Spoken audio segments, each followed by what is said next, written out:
tire vantagem daquilo que tem melhor no mercado. Ok? Agora vamos aí também aplicar agora à prática o modelo deste capítulo. Então, as evidências empíricas sobre o modelo de Heckscher-Ohlin, ok? Então, vamos ver agora como é que a gente encontra este modelo descrito na realidade, né? Com exemplos da realidade que vão nos ajudar, portanto, a entender um pouco mais sobre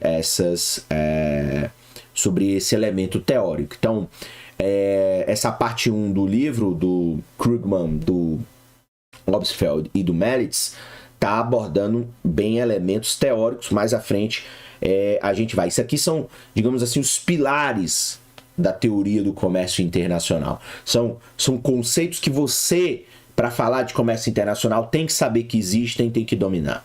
Ok? Isso é importante. A essência do modelo Heckscher-Ohlin é que o comércio é impulsionado, veja, o comércio é impulsionado, a gente viu lá aquela frase que descreve o teorema Heckscher-Ohlin, é impulsionado por diferenças na abundância dos fatores entre os países. Então, a ideia de que os países vão utilizar as suas vantagens em termos de fatores de produção para acessarem aos mercados internacionais. Vimos que isso leva à previsão natural de que o comércio de mercadorias está substituindo o de fatores e, portanto, o comércio de mercadorias entre os países deveria incorporar tais diferenças de fatores. Essa previsão, então, com base no conteúdo de fatores do comércio, é muito poderosa e pode ser testada empiricamente.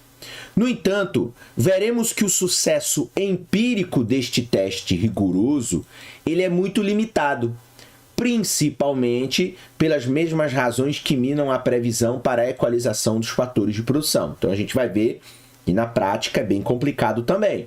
Isso significa que as diferenças na abundância dos fatores não ajudam a explicar os padrões de comércio observados entre os países de modo algum.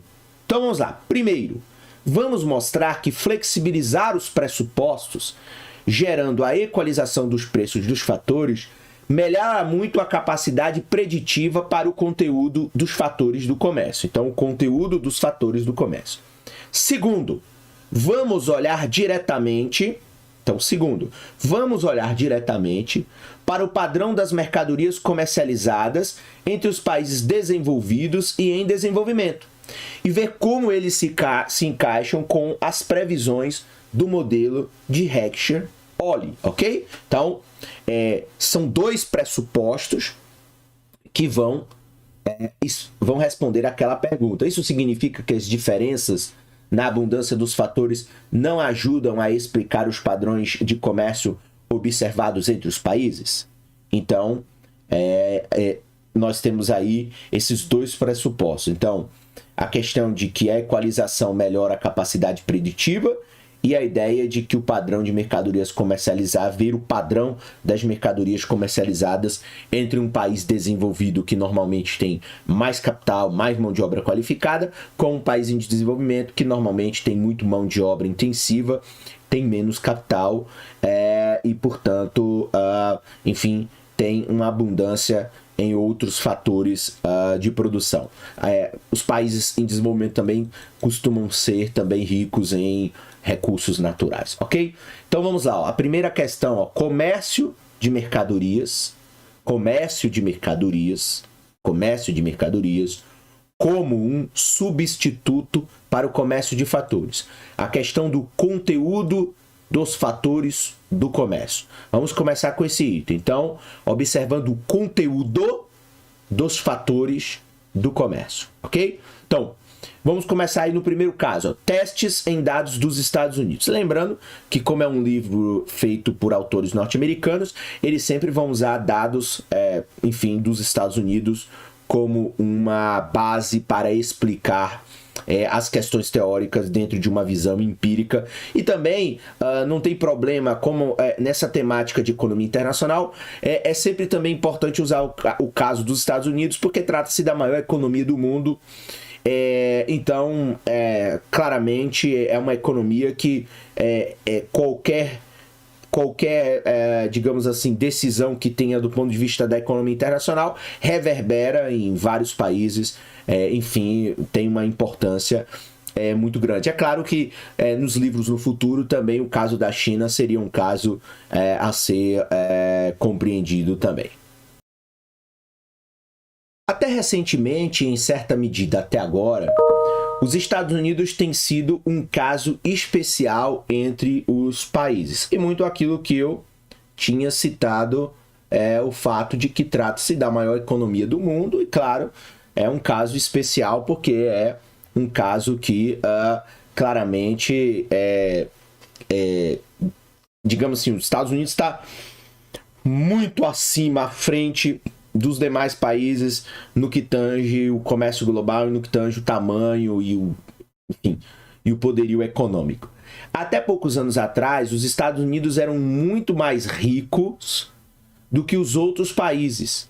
E os trabalhadores dos Estados Unidos visivelmente trabalhavam com mais capital por pessoa do que seus colegas de outros países. Então aqui são duas coisas importantes. Estados Unidos visualmente era mais rico antes, e os trabalhadores tinham aqui, os autores não botaram, mas o fato é o seguinte, eles ganhavam mais em relação a trabalhadores de muitos outros países, inclusive, por exemplo, em relação à Europa. Então eram trabalhadores bem remunerados, trabalhadores com muito, quando se fala com mais capital, quer dizer com muito mais tecnologia de trabalho, então com a presença dos melhores maquinários, com robôs, com equipamentos, com ferramentas.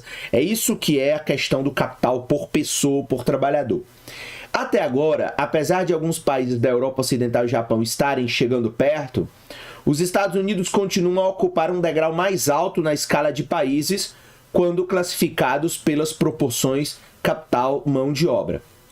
Então, seria de esperar que os Estados Unidos fossem um exportador de mercadorias capital intensivas, porque eles possuem mais capital do que mão de obra, e um importador de mercadorias mão de obra intensivas.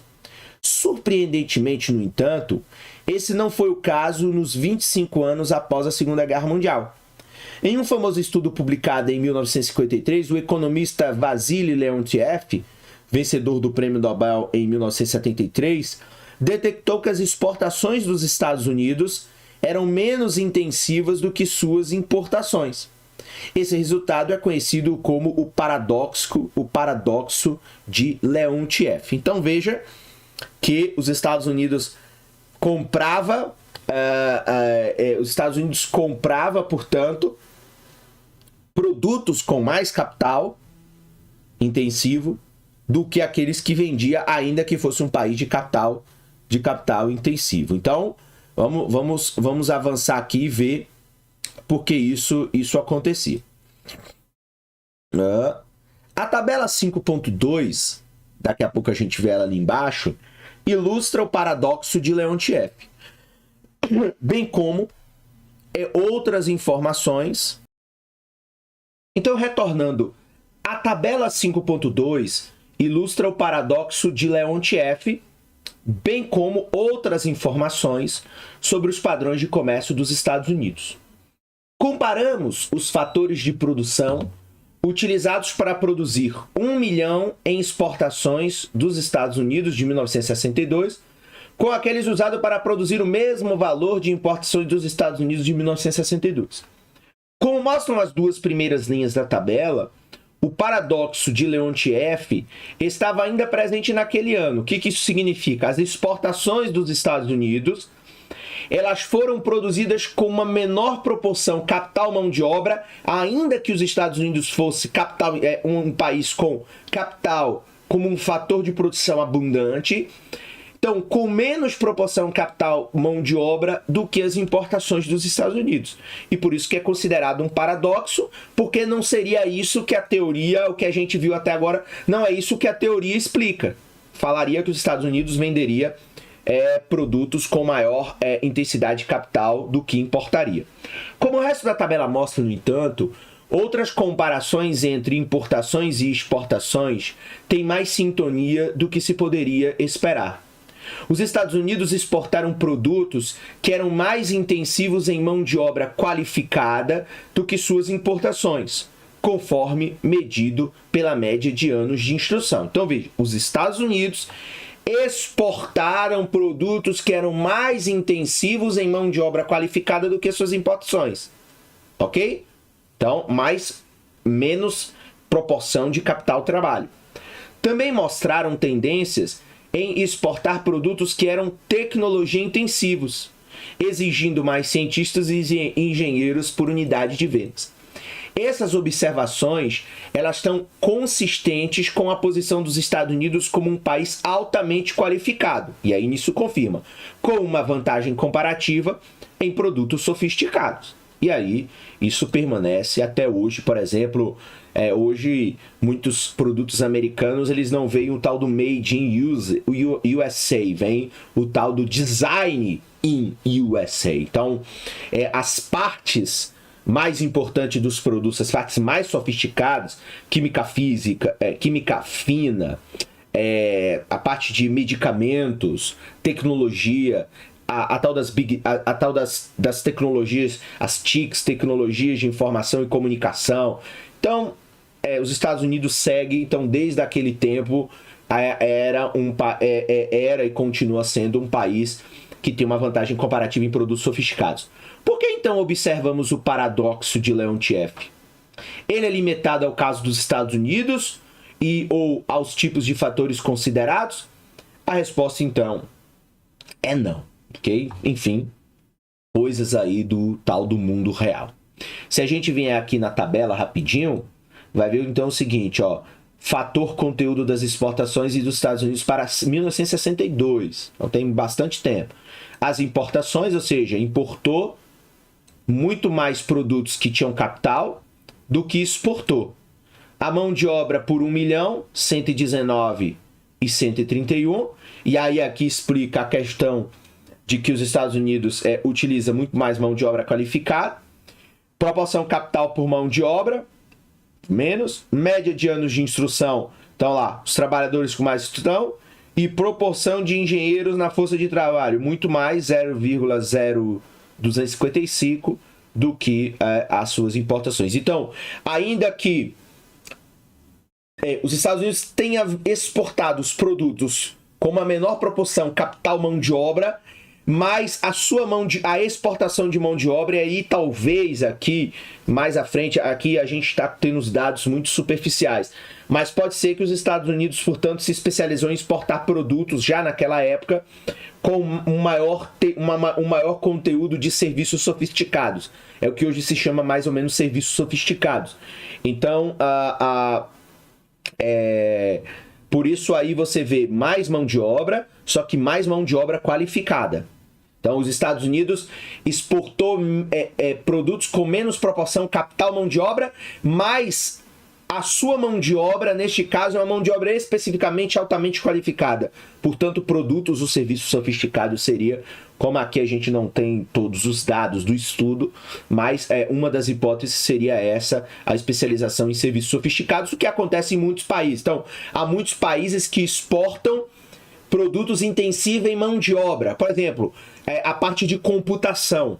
Por exemplo, o Vale do Silício é super intensivo em mão de obra, só que mão de obra super qualificada, que se comporta como uma espécie de capital. E aí claro que você tem, e aí seria serviços sofisticados e não simplesmente, enfim, não entraria, você teria que fazer um ajuste, porque não seria necessariamente só enxergar como uma mercadoria. O serviço, ele hoje é uma característica das grandes economias capitalistas, sobretudo nesse mercado de exportação de serviços tradables, né, de serviços que podem ser negociados e podem ser vendidos, ok? Testes de dados globais. Vamos ver isso agora em nível global.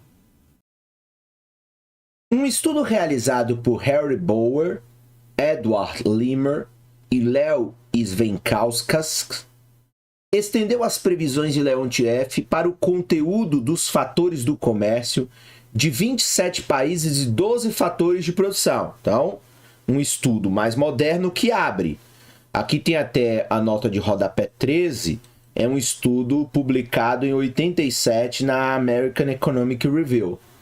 Com base no conteúdo, então veja, ó, com base no conteúdo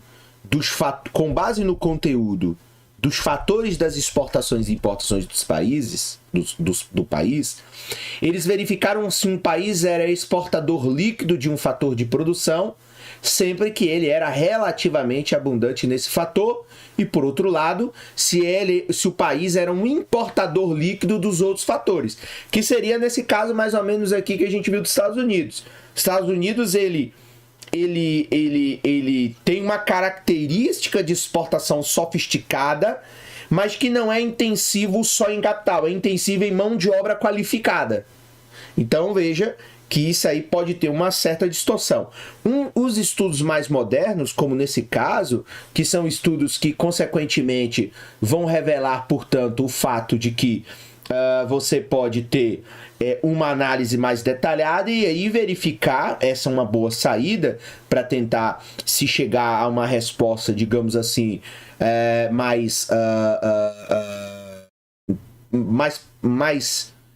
digamos assim, provável, né, de que você pode provar ela, é o fato de que você vai avaliar se o país, portanto, é exportador líquido de um fator ou importador líquido. Então, portanto, você vai fazer as mediações para verificar em que condições esses fatores chegam. Então, eles avaliaram, portanto, a abundância do fator, comparando a dotação de um fator no país, como uma parcela da oferta mundial daquele fator, com a parcela do país no PIB mundial. Então, ainda fizeram essa reflexão de adicionar o elemento de análise em nível global. É claro que esse tipo de análise é muito complicada e também sofisticada, porque você tem que incluir dados, e muitas vezes dados problemáticos de vários países no mundo. Então, veja, como é que isso ficaria em termos de entendimento prático. Então, por exemplo, os Estados Unidos, eles tinham cerca de 25% da renda do mundo em 2011, mas apenas 5% dos trabalhadores do mundo. Então veja, Estados Unidos, 25% da renda do mundo em 2011, só que só 5% dos trabalhadores. Isso resulta na previsão original de Leontief de que o conteúdo dos fatores do comércio dos Estados Unidos deve mostrar, portanto, importações líquidas de mão de obra. Então, dado que os Estados Unidos, portanto, produz muita renda, claramente ele é intensivo em capital, e ele tem poucos trabalhadores, significa que ele vai fazer uso nas suas importações de produtos que precisam de muitos trabalhadores para fazerem. Portanto, a ideia é de que ele vai importar, né, liquidamente a mão de obra de outros países. Boel et al. Registraram em seu estudo o sucesso/fracasso deste teste sinalizador em 27 países e 12 fatores. Então veja só, eles acabaram com uma taxa de sucesso de apenas 61%. Não é muito melhor do que se poderia obter ao jogar aleatoriamente um cara e coroa. Em outras palavras, o conteúdo dos fatores do comércio corre na direção oposta à previsão das teorias das proporções dos fatores em 39% dos casos. Veja o enorme problema analítico que você tem aqui, ok? Esses resultados confirmaram que o paradoxo de Leontief não era um caso isolado. No entanto, esse desempenho negativo empírico talvez não seja surpreendente, dado que representa um teste exigente de uma teoria que prevê também a equalização dos preços dos fatores, que está claramente em desacordo com as evidências empíricas sobre as diferenças salariais entre os diferentes estados do país. Como discutimos, a suposição de uma tecnologia comum em todos os países desempenha um papel crucial para aceitarmos essa previsão. Então, fato, a suposição de que uma tecnologia comum em todos os países desempenha um papel crucial. E como do ponto de vista prático isso não acontece, a gente tem um grave problema, que é o grave, que é, portanto, confirmar a ideia de que esse paradoxo de Leontief não é um caso isolado, é muito mais comum do ponto de vista empírico do que a gente imagina. É claro que a teoria nos auxilia a ter este tipo de compreensão, ok? Agora vamos ver o caso do comércio faltante. Outra indicação de grandes diferenças na tecnologia entre os países vem da discrepância entre os volumes de comércio observados e aqueles previstos pelo modelo de Heckscher-Ohley. E aí aqui é importante, é um elemento que está transformando a China numa grande economia global, é o volume do comércio. A escala para o comércio internacional hoje é brutal, é gigante. É uma coisa assim impressionante. Em artigo influente, Daniel Treffler, da Universidade de Toronto, salientou que o modelo de Heckscher-Ohley também pode ser usado para derivar as previsões para o volume do comércio de um país com base nas diferenças na abundância dos fatores do país em relação ao resto do mundo, desde que nesse modelo o comércio de mercadorias esteja substituindo o comércio de fatores. Na verdade, o comércio de fatores acaba por ser substancialmente menor do que o modelo de Heckscher-Ohley prevê. Então veja, na verdade, o comércio de fatores acaba sendo substancialmente menor do que o modelo previa. Uma grande parte da razão para essa disparidade vem de uma falsa previsão das trocas de mão de obra em larga escala entre nações ricas e nações pobres. Considere o nosso exemplo para os Estados Unidos em 2011. Com 25% da renda mundial, mas apenas 5% dos trabalhadores do mundo. Então, faz-se muita produção, muita renda, e você só tem 5% dos trabalhadores do mundo. Nossa teoria simples das proporções dos fatores deve prever não apenas que o comércio americano deve incorporar as importações líquidas de mão de obra, ou seja, vai trazer indiretamente a mão de obra de outros países para os Estados Unidos, mas que o volume desses serviços de mão de obra importados deve ser enorme, porque eles precisam dar conta de pouca abundância de mão de obra dos Estados Unidos. Então veja, você vai incorporar porque o volume desses serviços de mão de obra importada tem que ser grande, porque eles precisam dar conta de uma pouca abundância de mão de obra dos Estados Unidos em relação ao restante do mundo. Então, claramente os Estados Unidos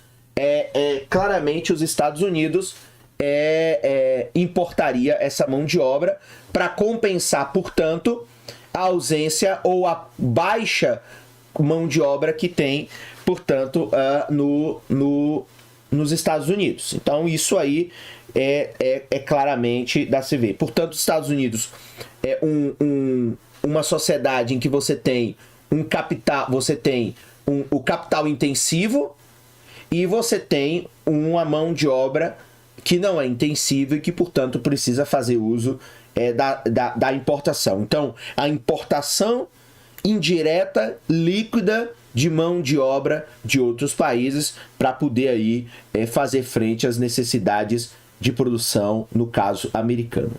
Na verdade,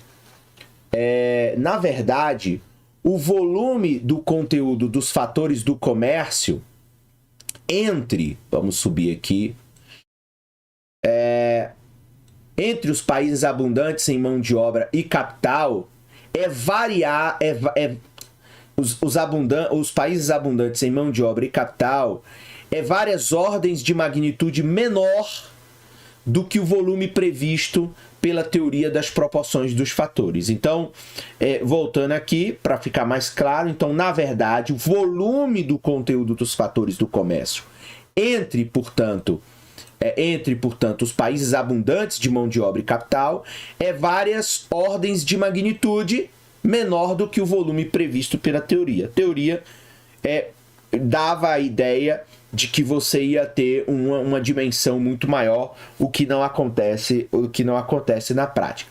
baseada nas diferenças observadas na abundância dos fatores dos diferentes países. Trefler mostrou que, ao permitir as diferenças de tecnologia entre os países, o que é muito comum na realidade concreta, nos casos empíricos, isso ajudou a resolver o sucesso preditivo do teste sinalizador para a direção do conteúdo dos fatores do comércio, bem como o comércio faltante, embora houvesse ainda muita falta de comércio excedente. A maneira que essa resolução funciona é mais ou menos como se segue. Se os trabalhadores nos Estados Unidos são muito mais eficientes do que a média mundial, então a oferta de mão de obra eficaz nos Estados Unidos é correspondentemente maior, que foi o que a gente viu na última tabela. É preciso fazer essa mediação, ou seja, ainda que os Estados Unidos seja um importador líquido de mão de obra, a mão de obra dos Estados Unidos é super qualificada, super eficiente, portanto eficaz, e aí, claro que do ponto de vista monetário, em termos de valor econômico dos bens, ela vai ser correspondentemente maior do que aqueles que são mão de obra abundante, mas mão de obra abundante não qualificada e talvez pouco produtiva. E, portanto, o volume esperado de serviços de mão de obra importado para os Estados Unidos é correspondentemente menor, que foi o que a gente viu aqui. Então, ainda que aqui na tabela 5.2, essa tabela 5.2 revela um pouco dessa questão, ok? Então, os Estados Unidos têm muita mão de obra, mas uma mão de obra super qualificada. Portanto, num volume monetário e num resultado de eficácia muito maior do que uma mão de obra, sei lá, os Estados Unidos compra roupa do Camboja. É claro que a produção de roupa é intensiva em mão de obra, mas intensivo numa mão de obra pouco qualificada e pouco produtiva. Se fizermos o trabalho de pressupor que as diferenças tecnológicas entre os países assumem uma forma multiplicativa simples, isto é, um determinado conjunto de entradas em qualquer país, portanto, produz um múltiplo ou fração da produção dos Estados Unidos. E eu acho que isso aí é o que explica muito. Então veja, se fizermos, portanto, o trabalho de pressuposto que as diferenças tecnológicas assumem uma forma multiplicativa simples, isto é, um determinado conjunto de entradas em qualquer país produz um múltiplo ou a fração da produção dos Estados Unidos, é possível usar dados sobre o comércio de fatores para estimar a eficiência relativa da produção em diferentes países. A tabela agora 5.3 mostra as estimativas de Trefler para uma amostra de países, a constante multiplicativa em relação aos Estados Unidos. E elas sugerem que as diferenças tecnológicas sejam, na verdade, muito grandes, o que é verdade. Então, estimativa de eficiência tecnológica em 83. Digamos, os microcomputadores, os computadores e a robótica ainda não era nem tão determinante. Veja, a diferença é brutal. Ou seja, os Estados Unidos igual a 1, ou seja, a Alemanha Ocidental se aproxima, o Japão se aproxima, mas note como você tem uma diferença tecnológica grande em relação a outros países. Enfim, isso revela, portanto, o fato de que não tem como você ter lá o que a gente já viu, a equalização, não tem como ter equilíbrio, a desigualdade de renda ela vai ser brutal, ou seja, várias questões precisam ser levadas em conta e não somente um elemento determinará se o comércio internacional ele é bom ou ele é ruim. É preciso olhar vários elementos para compreender a dinâmica entre os países. Um melhor ajuste empírico para o conteúdo dos fatores do comércio. Posteriormente, um importante estudo de Donald Davis e David Weinstein, da Universidade de Colômbia, mostrou que, se flexibilizarmos essa suposição sobre tecnologias comuns, junto com os dois pressupostos recentes subjacentes à equalização dos preços dos fatores, ao caso lá de que os países produzem o mesmo conjunto de mercadorias e o comércio sem custos equaliza os preços, Então, as previsões para a direção e o volume do conteúdo dos fatores do comércio se alinham substancialmente melhor, portanto, substancialmente melhor com as evidências empíricas, em última análise, gerando um bom ajuste, ok? A tabela 5.4 mostra a melhoria no ajuste empírico, medido tanto pelo sucesso preditivo para o teste de sinalização, quanto pela proporção do comércio faltante, a proporção entre o volume real do comércio de conteúdo de fator para o volume previsto, que seria então se não há um comércio faltante, conforme a proporção diminui abaixo de 1, uma proporção crescente do comércio previsto está faltando. Para esse estudo, os dados necessários que incluíram informações detalhadas sobre as tecnologias estavam disponíveis apenas para 2 fatores, que seria mão de obra e capital, e para 10 países. E aí, se a gente então for aqui, vamos já adiantar a tabela aqui 5.4, então veja só, um ajuste empírico melhor para o conteúdo do fator do comércio. Então nós temos os pressupostos eliminados, então nenhum, eliminação de 1 pressuposto, eliminação de 1 e 2 e eliminação de 1 e 3. Então o sucesso preditivo, teste do sinal e a falta de comércio. E veja os resultados aqui. Pressupostos 1, tecnologias comuns em todos os países. O pressuposto 2, de que os países produzem o mesmo conjunto de mercadorias. E o 3, o comércio sem custos igual ao preço das mercadorias. Aqueles pressupostos que a gente tinha visto no começo desta sessão. E aí tem um teste sinal, 0,32. Se você elimina um 0,50. E se você elimina um 0,91, a falta de comércio ela também vai aumentando, observando empírico. Agora vamos ver no texto qual é a interpretação textual que os autores colocam dessa tabela 5.4, né? Na coluna da tabela 5.4, então, todas as 3 suposições por trás da igualação do preço dos fatores são impostas. Então, aquilo que a gente já viu, mesma tecnologia nos países, os países produzem o mesmo conjunto de mercadorias e o comércio sem custo, né, custo de transporte, barreiras comerciais, iguala os preços das mercadorias. Esse teste é bem similar ao feito por Bauer et al., embora o sucesso preditivo para o teste de sinal seja suficientemente pior, 32% de sucesso versus 61% relatado lá no estudo do Bauer. Isso acontece por causa da amostra diferente de países e fatores considerados e procedimentos de limpeza de dados baseados em informações recém-disponíveis em técnicas de produção. Lembrando que neste caso aqui, 2 fatores e 10 países. No outro, se eu não me engano, eram 12 fatores e 27 países. Então, os dados são diferentes, consequentemente, os resultados produzidos serão resultados completamente diferentes. Isso acontece por causa da amostra diferente de países, etc., que eu já li. Também vemos a extensão do comércio faltante. Então, virtualmente, todo o volume predito do fator de comércio está faltando. Esses resultados confirmam mais uma vez que o rigoroso teste para o modelo de Hecht-Olli funciona muito mal. Então, mais uma vez, mostrando o funcionamento pior no teste do que no modelo Hecht-Olli. Os resultados na segunda coluna,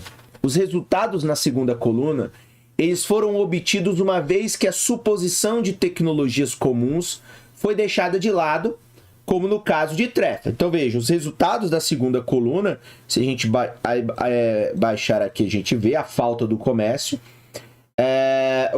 Na segunda coluna.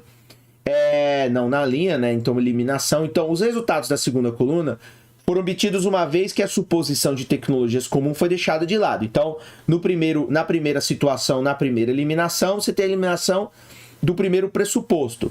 Então, existe uma melhoria substancial em ambos os testes empíricos, embora o sucesso preditivo geral deles ainda também esteja muito fraco.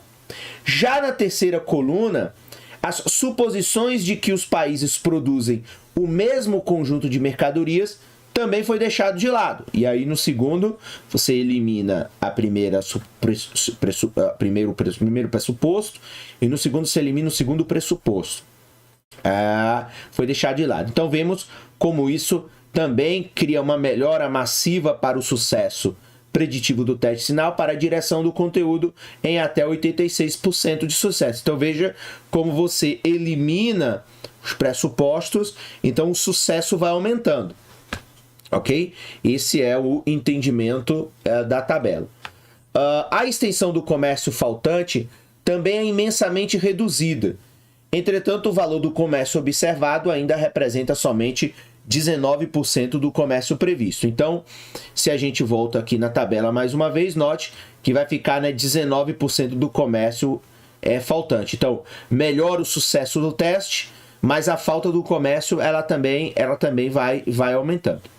Na quarta e última coluna, a suposição de igualação do preço de mercadorias por meio do comércio sem custo também é deixado de lado, mostrando que isso. E aí, o sucesso preditivo para a direção do comércio aumenta em 91%. Nesse ponto, podemos dizer então que o paradoxo de Leontief é relegado como uma anomalia estatística.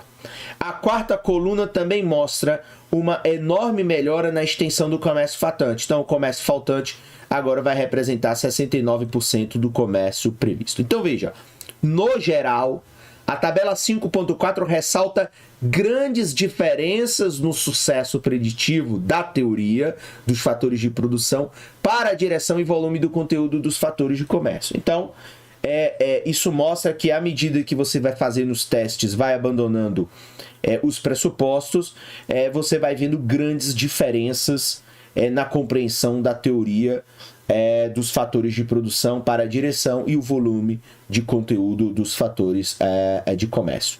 De um lado, na coluna 1, encontramos praticamente nenhum apoio para as previsões do modelo Heckscher-Ohlin. Então, nesse caso, na coluna 1, diria que, portanto, esse modelo o modelo que a gente está falando deste capítulo, que é o modelo Heckscher-Ohlin, seria, então, um modelo que não encontra nenhum apoio do ponto de vista dos dados reais.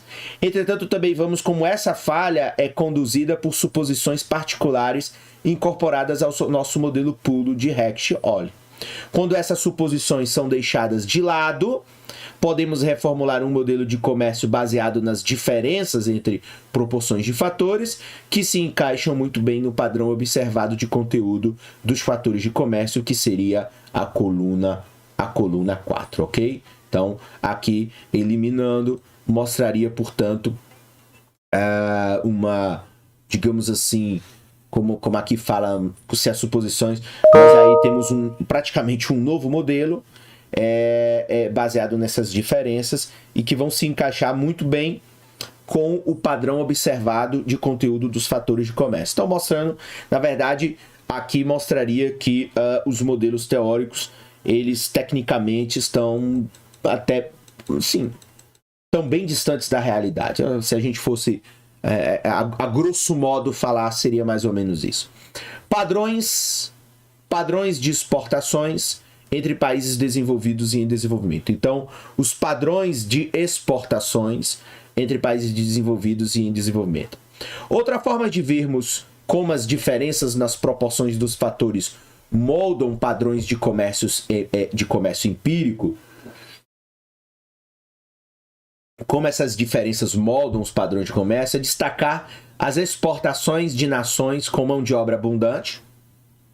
Então, exportações de nações com mão de obra abundante, normalmente países em desenvolvimento, e com qualificação escassa, normalmente países em desenvolvimento, no mundo em desenvolvimento, como as exportações das nações com qualificação em abundância, mas com a mão de obra escassa, que seria normalmente os países mais desenvolvidos. Em nosso modelo teórico 2-2-2, duas mercadorias, dois países, dois fatores, obtivemos o teorema de Heckscher-Ohlin, mostrando que o país abundante em um fator exporta o bem cuja produção é intensiva naquele fator. Enfim, o teorema normal, o teorema que a gente viu páginas atrás. Um trabalho de John Romales na Universidade de Sydney mostrou que essa previsão para o padrão de exportações pode ser estendida para múltiplos países produzindo múltiplas mercadorias. Enquanto a abundância em qualificação de um país aumenta, suas exportações são cada vez mais concentradas em setores com maior intensidade de qualificação. Vemos agora como essa previsão sustenta-se quando comparamos as exportações de países em extremidades opostas, né, um abundante em capital, outra em mão de obra, então opostas do espectro de abundância de qualificação, bem como quando comparamos como as exportações mudam quando um país, tal como a China, cresce e torna-se relativamente mais abundante em qualificação, que eu também tinha comentado anteriormente. Então, essa perspectiva de analisar os países em desenvolvimento com os países desenvolvidos vai nos apresentar, então, um determinado padrão. Vamos ver como é que isso se encaixa aí, e daqui a pouco aqui, ó, a figura 5.2 vai nos ajudar a entender um pouco mais dentro desse subtópico. A figura 5.2 contrasta as exportações, então, em 3 países em desenvolvimento. Então, Bangladesh, Camboja e Haiti. Na extremidade inferior do espectro de abundância de qualificação. Extremidade inferior. Então, são países onde a mão de obra é abundante, porém não tem qualificação. Com as 3 maiores economias europeias. Então, Alemanha, França e Reino Unido, que estão na extremidade superior do espectro em que você tem mão de obra abundante em qualificação, porém escassa. As exportações dos países por setor para os Estados Unidos são particionadas em 4 grupos em ordem crescente de intensidade de qualificação. Então, esses são os mesmos 4 grupos de setores que a gente viu lá naquele bloco de 4 gráficos que mostravam setores mais intensivos em qualificação, menos intensivos, etc., que a gente viu lá anteriormente. Se quiser, volta o vídeo lá na figura 5.11, se não se recorda. A figura 5.12 mostra com clareza como as exportações dos 3 países em desenvolvimento para os Estados Unidos estão esmagadoramente concentradas em setores com a menor intensidade de qualificação. Então, o que seria normal? Países com muita mão de obra, porém mão de obra sem qualificação, exporta para os Estados Unidos mais produtos com menos intensidade de qualificação. Suas exportações em setores de alta intensidade de qualificação são virtualmente zero. O contraste com o padrão de exportação para os 3 países europeus é aparente. As exportações para os Estados Unidos, para aqueles países abundantes em qualificações, são concentradas em setores com maior intensidade de qualificação. E aí é de se esperar que os países que também são mais abundantes em qualificação exportem produtos mais abundantes em qualificação. Enfim, aparentemente parece tudo muito normal. Então vamos ver aqui, ó, padrões de exportação para alguns países desenvolvidos de 2008 a 2012. E aí aqui, ó, tem o nível de intensidade. Então, com menos qualificação, veja, Bangladesh, Camboja e Haiti. E note que os outros, Bangladesh até exporta aqui com segundo mínimo de qualificação, digamos assim, aqui um pouquinho mais de qualificação, bem pouquinho de qualificação. E note, ó, que os países mais desenvolvidos, que possuem mais mão de obra, ó, vão exportar produtos com mais intensidade tecnológica disparadamente. Veja que a Alemanha até exporta um pouco mínimo, ou seja, mostrando que a Alemanha também tem capital e mão de obra para exportar produtos também com baixa intensidade de mão de obra. E note que você tem a França praticamente uma escada, né? Vai mais aqui dispara, mas consequentemente isso mostra, assim, vamos colocar aqui a essa altura o óbvio, né? Ou seja, países em desenvolvimento com muitos trabalhadores de baixa qualificação exportará produtos dessa natureza. Países em que você tem muita qualificação, mais uma mão de obra escassa, exportará, portanto, produtos com maior intensidade tecnológica. Mudanças ao longo do tempo também seguem, portanto, as previsões do modelo de Heck-Sholey. Considere a experiência da China durante as últimas 3 décadas, em que o alto crescimento econômico da China, especialmente na última década e meia, tem sido associado com aumentos substanciais em abundância de qualificação. E aí é importante aqui deixar claro o seguinte: a China já deixou de ser aquele país dos anos 90 com baixa qualificação e que exportava apenas produtos ruins, produtos falsificados, produtos de baixa qualidade, que todo mundo tinha medo de comprar produto da China. Hoje veja como você teve a qualificação do trabalhador e a China passou a exportar também produtos com alto teor tecnológico. O que resulta no fato de que você aqui tem uma transição e hoje, por exemplo, todo mundo compra produtos da China. Ninguém tem mais medo de comprar produtos da China. Então, a figura 5.13 mostra como o padrão de exportações chinesas para os Estados Unidos por setor mudou ao longo do tempo. E isso é importante. A China já mudou o seu padrão tecnológico, já virou um país que tem mão de obra qualificada abundante, mas também tem muita mão de obra não qualificada, porque é um país de 1 bilhão de habitantes, então tem de tudo. Mas veja como há uma mudança no padrão de como a China hoje acessa o comércio internacional. E isso faz uma grande diferença.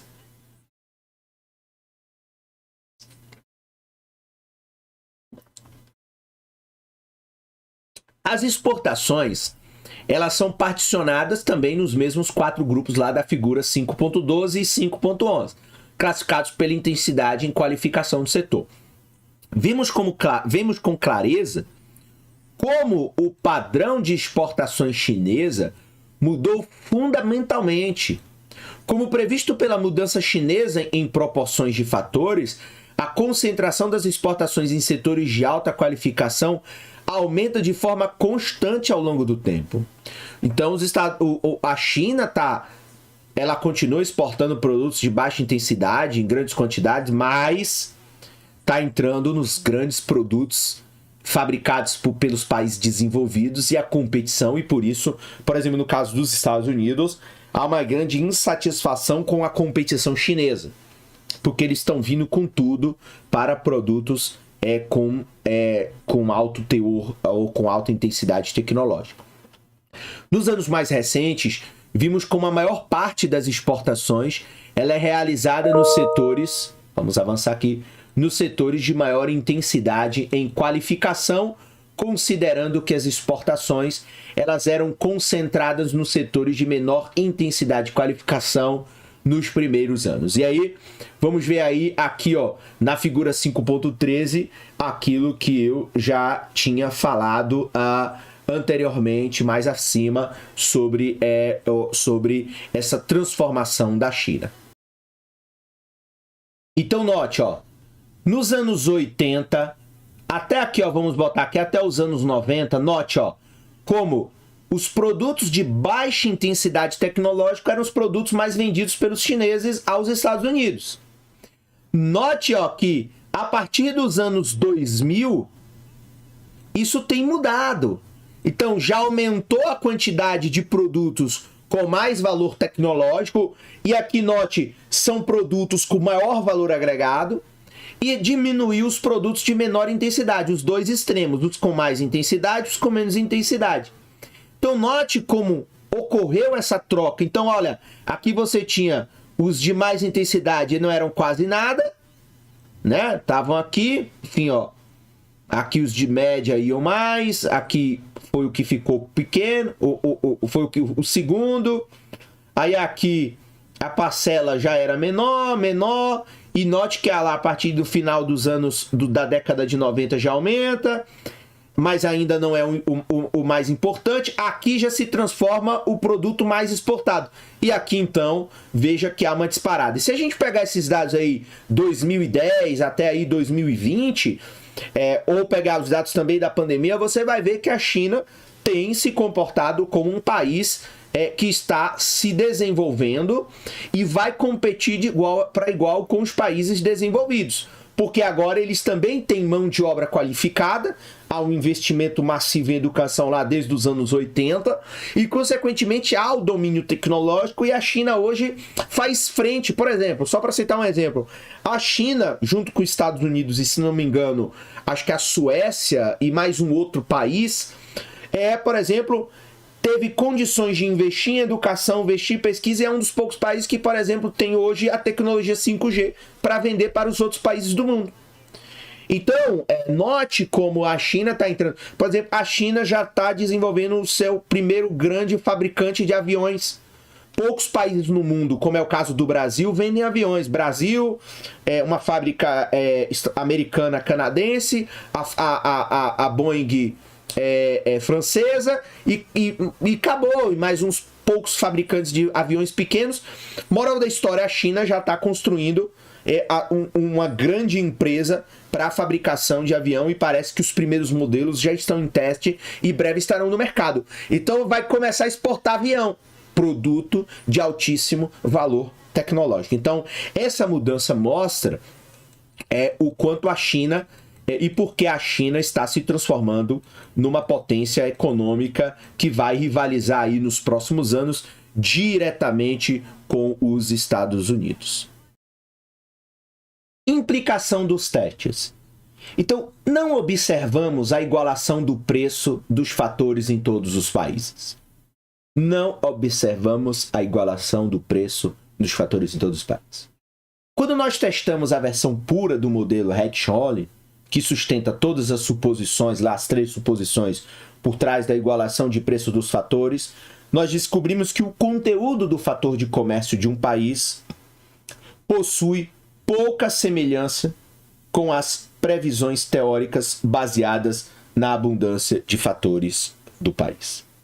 Entretanto, uma versão menos restritiva do modelo de proporção de fatores encaixa-se nos padrões previstos para o conteúdo dos fatores de comércio. O padrão das mercadorias comercializadas entre os países desenvolvidos e em desenvolvimento também se encaixa muito bem nas previsões do modelo. E aí, para fechar o capítulo, por fim, o modelo de Hatch-Olin permanece vital para entendermos os efeitos do comércio, especialmente na distribuição de renda, apesar das suas limitações. Mais uma vez, a economia faz uso de modelos de gráficos simplificados, de análises simplificadas para tentar entender o comportamento de economias complexas ou de relações econômicas complexas. Mas o modelo permanece vital para entendermos os efeitos do comércio, especialmente na distribuição de renda. De fato, o crescimento do comércio norte-sul em mercadorias manufaturadas, um comércio no qual o fator de intensidade das importações do norte é muito diferente do que de suas exportações. Claramente, o norte com produtos industrializados, com alto teor tecnológico, e o sul do mundo entregando apenas produtos agrícolas, commodities, minerais e coisas básicas, trouxe a abordagem das proporções dos fatores para o centro dos debates práticos sobre política de comércio internacional. Então, essa desigualdade das relações, essa divisão internacional do trabalho entre o norte com produtos manufaturados de alto valor tecnológico, incluindo aqui o norte-China, e o sul do mundo entregando apenas mercadorias de baixo valor agregado, de baixo teor e baixa intensidade tecnológica e por aí vai.